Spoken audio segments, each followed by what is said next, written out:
Nikita Mirzani yang telah ditahan di rutan kelas 2B Serang, Banten, kini sepertinya telah mulai bisa beradaptasi dengan lingkungan sekitarnya.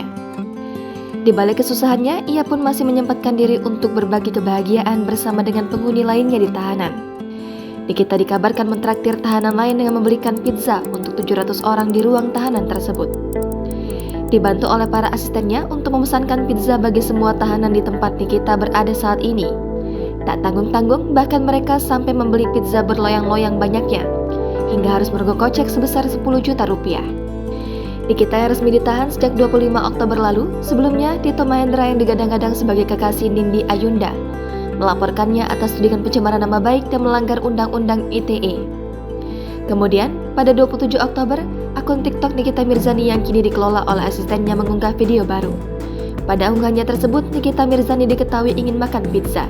Namun, ia juga menginginkan agar semua orang di sel tahanan juga bisa menikmati pizza sepertinya.